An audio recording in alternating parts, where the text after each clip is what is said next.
Muchas veces nos hemos preguntado si el hierro puede aumentar el riesgo de infección o puede exacerbar una infección en curso.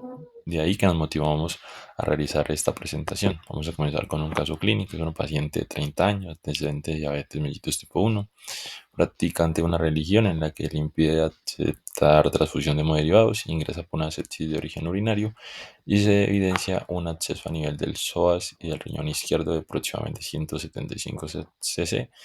Tiene una enfermedad renal aguda que está en hemodiálisis y presenta una anemia severa de 5.6 a 6.1, que esos son los niveles que fluctúan durante la hospitalización. Dado que no acepta transfusión de hemoderivados, se proponen algunas opciones de tratamiento, dentro de las que está el uso del hierro. Entonces, de ahí la pregunta si utilizamos o no utilizamos hierro, por lo que vamos a revisar.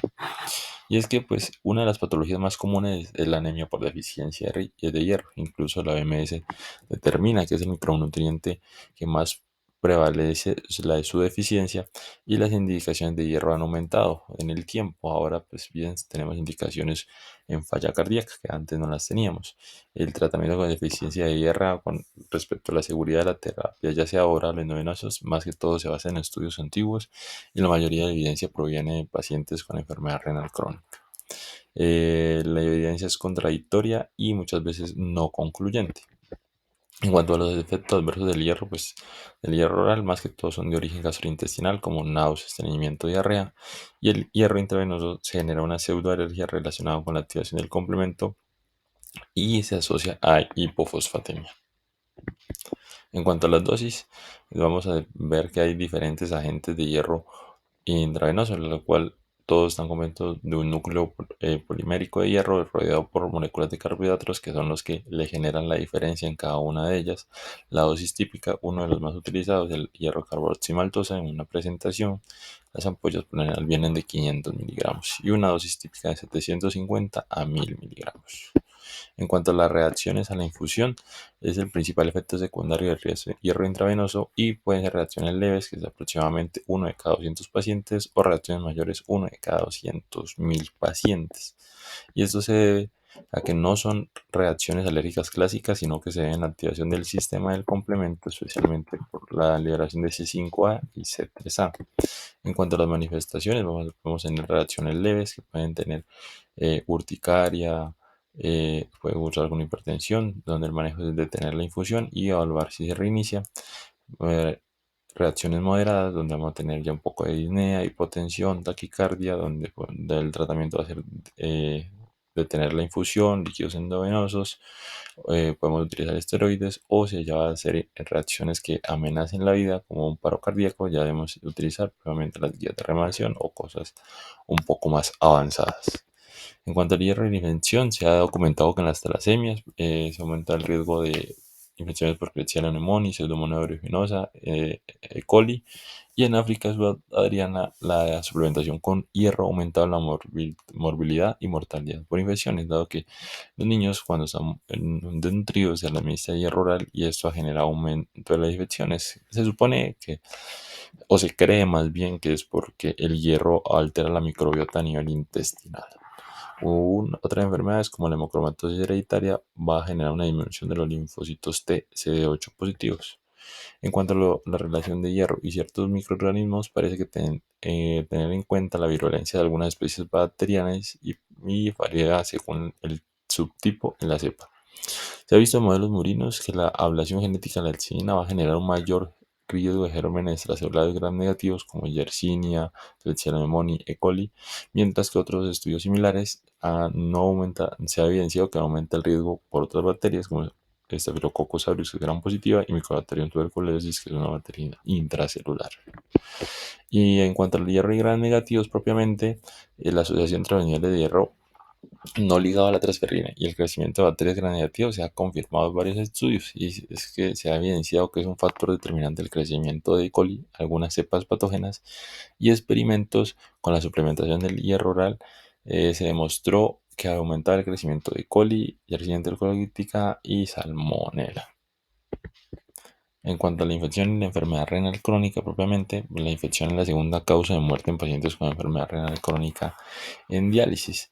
Se asoció con un aumento del 80 al 220% de isquemia cardiovascular e insuficiencia cardíaca congestiva respectivamente, y en los pacientes con enfermedad renal crónica sin diálisis de CAIGO 2 o más avanzada enfermedad tiene un mayor riesgo de IBU y neumonía como una segunda y tercera causa más frecuente de hospitalización, y los pacientes en estadio 5 y en diálisis generan un mayor riesgo de presentar tuberculosis. Esto aumenta el riesgo de la infección en pacientes con enfermedad renal crónica. Depende de varios factores, como factores relacionados propiamente a la etiología de la enfermedad, como la diabetes mellitus, el incremento de la exposición a ciertos patógenos. Hay que resaltar el acceso por donde se hace la hemodiálisis, ya sea dado que altera la barrera cutánea, o alteraciones del sistema inmune como la inflamación crónica, una desnutrición o factores propiamente del paciente que puede ser la edad. Un estudio, uno de los estudios más recientes que se ha publicado, el estudio pivotal, en el cual es un estudio que realizaron entre 2013 y 2018 en el Reino Unido. En ese estudio, en aproximadamente 50 unidades, tomaron pacientes que habían iniciado diálisis dentro del último año, que utilizaban estimulantes de la eritropoyesis, y lo autorizaban a un grupo de altas dosis de hierro o bajas dosis. El grupo de altas dosis lo administraban en la primera semana, tomaban las muestras para ver si tenían los laboratorios y cumplían el criterio. En la segunda semana administraban 400 miligramos de hierro mensual, y esto solo se difería si los niveles de ferritina estaban por encima de 700 o la saturación de transferrina era mayor al 40%. Y en el grupo de bajas dosis le administraban hierro solo si la ferritina era menor a 200 o la saturación de transferina era menor a 20. La hipótesis era que las dosis altas no eran inferiores a las dosis bajas, y eso lo hablaron un resultado primario: aparición de infarto o ACV no mortal, hospitalización por falla cardíaca o muerte por cualquier causa. En cuanto al punto primario, pues sí se vio una diferencia estadísticamente significativa entre el grupo de altas dosis comparativamente con el grupo de dosis baja. Sin embargo, este estudio también evaluó otros efectos secundarios, y evaluó unos efectos sobre la seguridad. Entonces, en este caso, la hospitalización por infección, de lo que vamos a hablar pues en esta charla. Si podemos ver, las infecciones en el grupo de altas dosis y de bajas dosis pues fueron prácticamente de igual porcentaje, y las muertes atribuidas a infección casi igual, compartieron el mismo porcentaje en tanto el grupo de altas dosis como de baja dosis de hierro. Asimismo, después de que salió el estudio primario, que fue publicado en New England en 2019, el año siguiente hicieron un análisis más enfocado en las infecciones y evaluaron las infecciones, todo el porcentaje de infecciones, las infecciones por 100 pacientes año, las hospitalizaciones por infecciones, las hospitalizaciones por 100 pacientes año o las muertes por infección, y vieron que no había una diferencia estadísticamente significativa en el grupo de altas dosis o el grupo de bajas dosis. Cuando hicieron el seguimiento, pudieron ver que eran casi igual tanto el número de episodios totales de infección, la hospitalización por infección o la muerte por infección, pero hay que destacar que aproximadamente el 20% de los pacientes tenían una infección a los 6 meses de seguimiento, el 40% de los pacientes al año y medio, y el 60% de los pacientes a los 3.5 años de seguimiento. Al final, pues el estudio concluye que mientras que la incidencia de infección y hospitalización por cualquier causa no difirió significativamente entre los dos grupos de tratamiento.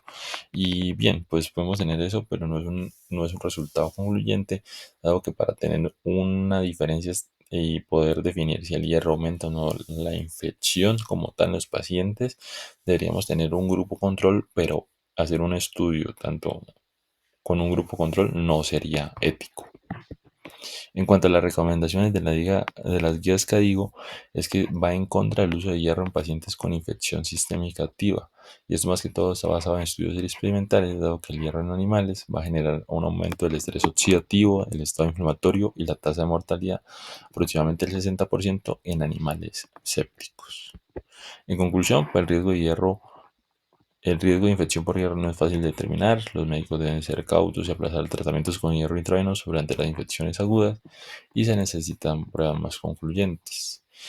Como al principio presenté un caso clínico de esa paciente, se esperó por lo menos completar 14 días de manejo antibiótico, se evidenció que no presentara fiebre, que los signos de respuesta inflamatoria estuvieran controlados y se administró hierro, con lo que la hemoglobina pudo subir progresivamente y actualmente tenía unos niveles aproximadamente de 9 gramos por decilitro. En este caso, pues fue seguro la administración y no se presentaba eventos adversos. Muchas gracias por su atención. Los invito a seguirme en mis redes sociales y a compartir el video.